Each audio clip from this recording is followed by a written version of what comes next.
Bonjour à tous et bienvenue à Comprendre pour vivre. Il a une parole très importante dans l'Ancien Testament qui dit ceci, que celui qui se glorifie en ceci, qu'il me connaît et qu'il me comprend. Je pense que comprendre Dieu, son plan, qui il est, ce qu'il veut, une des choses les plus beaux que nous pouvons comprendre dans notre vie. Nous savons que Dieu est Père, Fils et Saint-Esprit, et donc nous allons regarder quelques écritures aujourd'hui concernant notre Père. Dieu est notre Père. La Bible nous dit tout d'abord que Dieu est Esprit, des paroles de Jésus. Dieu veut dire puissance absolue dans le pluriel, dans l'hébreu. Esprit veut dire ruach, qui veut dire vent et souffle créatif. La première chose qu'on apprend, c'est que Dieu est invisible. Personne n'a jamais vu Dieu, les Écritures nous disent. Aucun moment dans l'histoire est-ce que l'homme a vu Dieu tel qu'il est. Ça, c'est ce que nous disent les Écritures.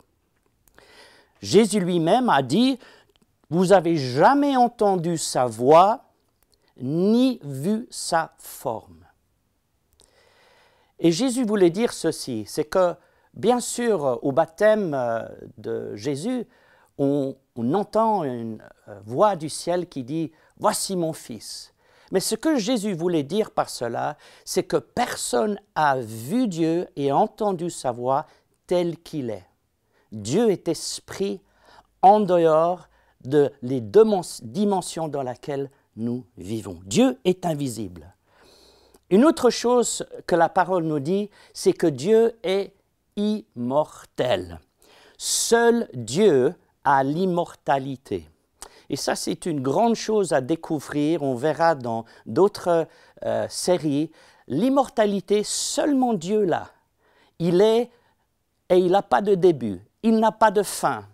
Il est éternel. Il n'est jamais né. Il ne va jamais mourir. Il est immortel. Et Dieu habite l'éternité. Ça veut dire que Dieu, en fait, est en dehors du temps et de l'espace. Et que, par ce fait, Dieu voit toutes choses en tout temps, en même temps. Qu'est-ce que je veux dire par cela?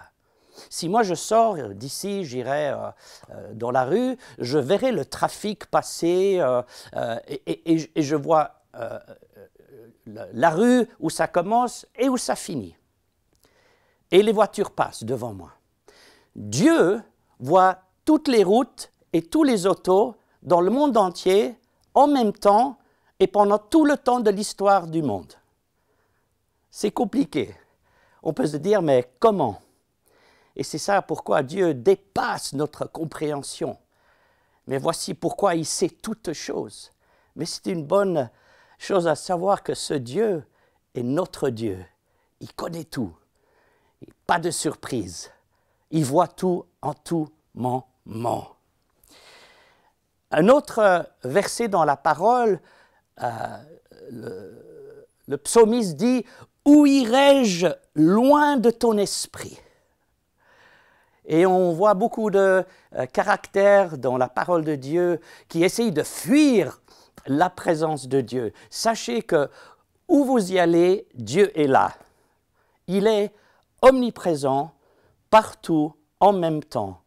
De nouveau, quel réconfort de savoir qu'il n'a aucun endroit dans ce monde où Dieu n'est pas avec nous. La parole nous dit aussi que Dieu est omniscient. Il sait tout.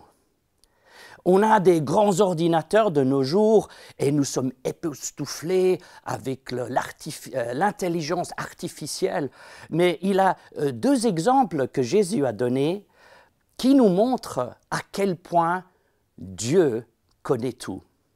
Savez-vous que Dieu, en moyenne, chaque seconde, voit les 36 moineaux qui meurent chaque seconde? J'ai fait les calculs. Il y a à peu près 3 milliards de moineaux dans ce monde. Ils vivent plus ou moins 3 ans. Et si on fait combien meurent par seconde, il en a 36.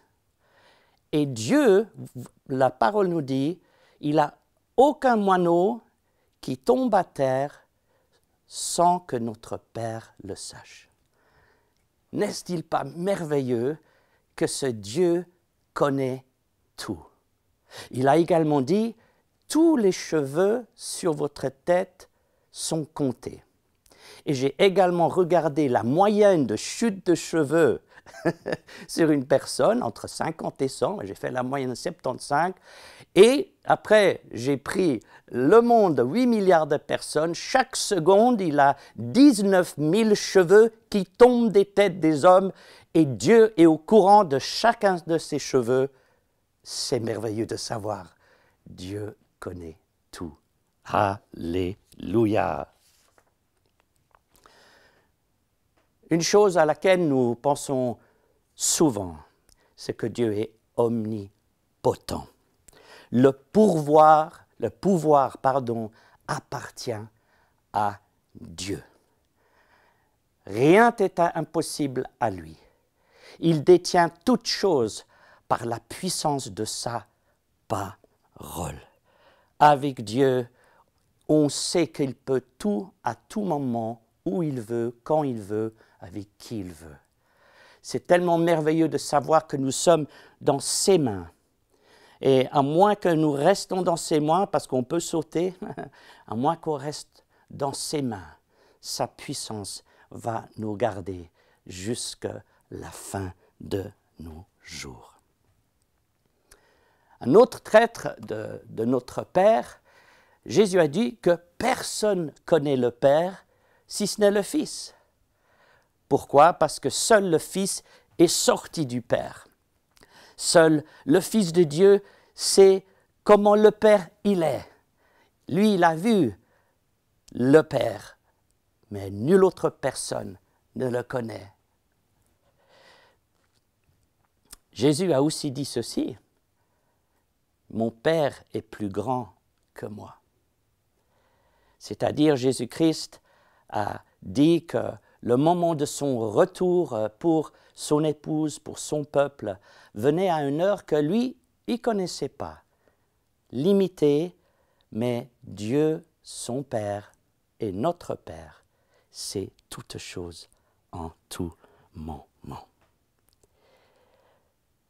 Une autre chose que la parole nous dit, c'est que le Père nous a choisis dans le Fils avant la création du monde. Maintenant, à vrai dire, je n'ai pas encore compris comment, mais ce n'est pas important. Des fois, de savoir exactement comment Dieu fait les choses, tout ce qu'il faut, c'est croire, et c'est juste merveilleux de savoir que Dieu nous a choisis avant la création de ce monde, en Jésus-Christ. Et la parole nous dit que c'est le Père qui nous choisit et c'est le Père qui nous appelle à lui. Et celui que le Père appelle, on nous a dit après, c'est le Fils qui reçoit. Jésus a dit, je ne rejetterai jamais quelqu'un qui vient à moi. Pourquoi? Parce que le Père nous a choisis. N'est-il pas merveilleux? Et je crois qu'il a une verset qui parle de comment cette relation entre le Père et le Fils fonctionne, et ça dévoile pour moi parfaitement la cohésion, l'unité qu'ils ont entre eux. Et je le cite, c'est en 1 Corinthiens 8, 6, et ça dit ceci. « Pour nous, nous avons un seul Dieu, le Père, duquel précède, qui vient, on peut dire, toute chose, et nous sommes pour lui. » Je répète, pour nous, nous avons un seul Dieu, le Père, duquel précède toute chose, et nous sommes pour lui. Et ensuite il dit, un seul Seigneur Jésus-Christ. par laquelle toute chose, et nous sommes par lui. Ça, c'est la merveilleuse chose. Donc, du Père vient tout par le Fils. Notre Père est un Père merveilleux, au point où les Écritures nous disons Abba Père. Et ça veut dire Papa. Par notre Seigneur Jésus-Christ, qui a payé le prix pour une réconciliation avec Dieu, nous avons un Papa qui est tout-puissant, qui connaît tout, qui est partout. C'est merveilleux de le savoir. Quand on connaît Dieu, ça va mieux. Que Dieu vous bénisse.